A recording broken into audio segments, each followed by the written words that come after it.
Hi friends, मैं पारुल मिश्रा रोज की तरह आज की शाम फिर से हाजिर हूँ।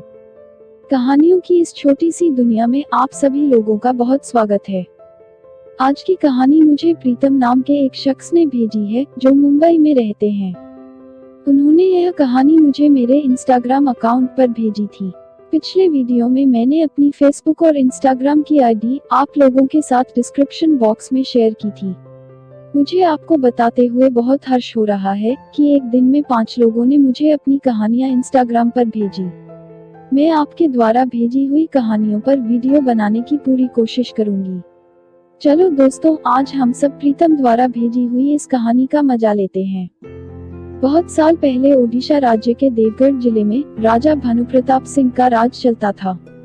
राजा भानुप्रताप को घोड़े पालने का बहुत शौक था।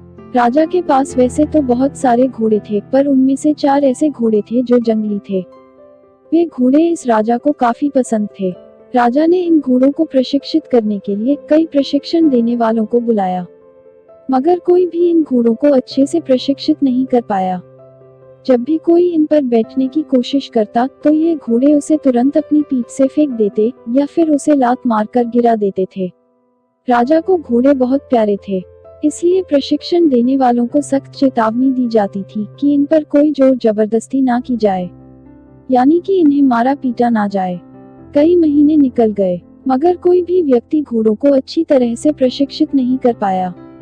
तब राजा ने अपने राज्य में ढिंढोरा पिटवाया कि जो भी व्यक्ति इन घोड़ों को अच्छे से प्रशिक्षण दे देगा, उसे इनाम के तौर पे सोने की बहुत सारी मोहरें दी जाएंगी। कुछ दिनों बाद एक युवा व्यक्ति राजा के पास आया। राजा उससे अपनी शर्त बताते हुए बोला, बिना मारे या पिटाई किए इन घोड़ों को प्रशिक्षित करना होगा। उस युवा व्यक्ति ने राजा की शर्त मान ली और अपनी तरफ से उसने भी राजा के सामने 2 शर्तें रखी। वह व्यक्ति राजा से बोला, मैं आपकी हर शर्त मानने के लिए तैयार हूँ, मगर मेरी भी 2 शर्तें हैं जो आपको माननी होगी, तभी मैं आपके घोड़ों को प्रशिक्षित कर पाऊंगा। राजा ने उत्सुकता पूर्वक कहा, पहले मुझे अपनी शर्तें बताओ। वो व्यक्ति फिर बोला, पहली शर्त है कि मुझे इन घोड़ों को ट्रेन करने के लिए कुछ महीने या पूरा साल भी लग सकता है, उतना वक्त मुझे दिया जाए। और दूसरी शर्त यह है कि इन घोड़ों के खाने पीने या रहने का पूरा बंदोबस्त मुझ पर छोड़ दिया जाए। इस बीच कोई भी मेरे और इन घोड़ों के बीच नहीं आएगा। राजा के पास कोई और विकल्प नहीं था। राजा ने सोचा कि कोई भी व्यक्ति आज तक इन घोड़ों को प्रशिक्षित करने में सफल नहीं हो पाया, और अब तो नए ट्रेनर भी आने बंद हो गए हैं। राजा ने यह सोचकर युवा व्यक्ति की सारी शर्तें मान ली और उसे 4 घोड़े सौंप दिए। युवा व्यक्ति अगले दिन अस्तबल से वो 4 घोड़े अपने पास ले आया। उसी दिन से उसने घोड़ों को प्रशिक्षित करने का ठान लिया। उसने एक बड़े से बाड़े में इन घोड़ों को खुला छोड़ दिया। वह व्यक्ति बाड़े के किनारे किनारे दौड़ लगाने लगा। फिर दौड़ते दौड़ते थकने के बाद युवा व्यक्ति वहीं बाड़े में लेट गया। वहां से उठने के बाद खुद ही उसने घोड़ों को चारा खिलाया और पानी पिलाया। इन सब प्रक्रिया के दौरान उसने घोड़ों को बांध के नहीं रखा था। अगले दिन भी उस व्यक्ति ने वही सारा काम दोहराया जो उसने पहले दिन किया था। यह काम अब उसका रोज का कार्यक्रम बन गया। वह घोड़ों को बाड़े में खुला छोड़ देता, उन्हें पेट भर चारा खिलाता और बाड़े के किनारे किनारे दौड़ता रहता। धीरे धीरे चारों घोड़े भी उसके पीछे पीछे दौड़ना चालू कर दिए। घोड़ों को लगने लगा कि वह व्यक्ति उनका दोस्त है और उनसे प्यार करता है। सारे घोड़े उसके साथ बहुत ही सहज महसूस करने लगे। कुछ महीने बीतने के बाद एक दिन राजा अपने घोड़ों से मिलने आए। असल में राजा घोड़ों की खबर लेने के लिए और यह देखने के लिए आए थे कि उनका प्रशिक्षण कैसा चल रहा है। राजा छुपके देखना चाह रहे थे कि वह युवा व्यक्ति घोड़ों को कैसे प्रशिक्षित कर रहा है।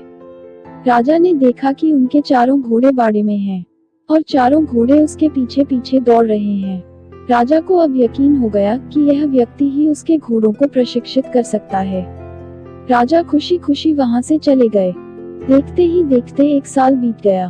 तब जाकर युवा व्यक्ति ने राजा को संदेश भिजवाया कि घोड़े पूरी तरह से प्रशिक्षित हो चुके हैं, वे एक बार आकर अपने घोड़ों को देख लें। राजा अब अपने घोड़ों को देखने के लिए काफी बेचैन था। संदेश पाते ही वे अपने महल से निकल पड़े। जब राजा वहां पहुंचा तो वह युवा व्यक्ति उनसे बोला, आपके चारों घोड़े पूरी तरह से तैयार हैं, आप जांच कर लीजिए। राजा के सामने ही उस युवा व्यक्ति ने एक के बाद एक सभी घोड़ों की सवारी की और उन्हें मनचाही जगह पर ले जाकर दिखाया। राजा यह देखकर बहुत खुश हो गया। राजा ने उस व्यक्ति से पूछा कि मुझे तुमसे एक बात जाननी है। जब इन घोड़ों पर किसी का बस नहीं चला तो तुमने इन्हें कैसे प्रशिक्षित कर दिया? युवा व्यक्ति ने राजा को सारी बात समझाते हुए कहा, मैंने सबसे पहले इनके साथ रहकर इन घोड़ों को अपनापन महसूस कराया। मैंने इनको आजाद करके यह जताया कि मैं इनका दोस्त हूँ और मैं इनसे प्यार करता हूँ। फिर मैंने उनको खाना और पानी देकर उनके और करीब जाने की कोशिश की और इनके साथ खेलकर इन्हें सारी चीजें सिखाने की कोशिश करी। इस तरह धीरे धीरे इन घोड़ों ने मुझे अपने करीब आने दिया। उनको मैं सहलाता और प्यार जताता था। फिर एक दिन ऐसा भी आया जब मुझे वे अपने पीठ पर बिठाकर दौड़ने लगे। राजा ने युवा व्यक्ति की समझदारी की प्रशंसा की। फिर उसने अपने वादे के अनुसार लाखों सोने की मुहरें उस व्यक्ति को दी और साथ में हमेशा के लिए इन चारों घोड़ों की देखभाल करने की नौकरी भी दी। कहानी से शिक्षा। मनुष्य अपनी सूझबूझ से बड़े काम को आसानी से हल कर सकता है। कोई भी काम नामुमकिन नहीं होता है। यदि इंसान चाहे तो अपने धैर्य और समझदारी से नामुमकिन को भी मुमकिन बना देता है। आपको मेरी कहानी कैसी लगी? कमेंट बॉक्स में बताइए ताकि मैं आप लोगों तक अच्छी कहानियां ला सकूं। हमारे चैनल को सब्सक्राइब करना ना भूलें और साथ ही वीडियो को लाइक करें और अपने दोस्तों के साथ व्हाट्सएप, इंस्टाग्राम और फेसबुक पर शेयर करें। नई मजेदार कहानियों के नोटिफिकेशन के लिए बेल आइकॉन को जरूर दबाएं। धन्यवाद।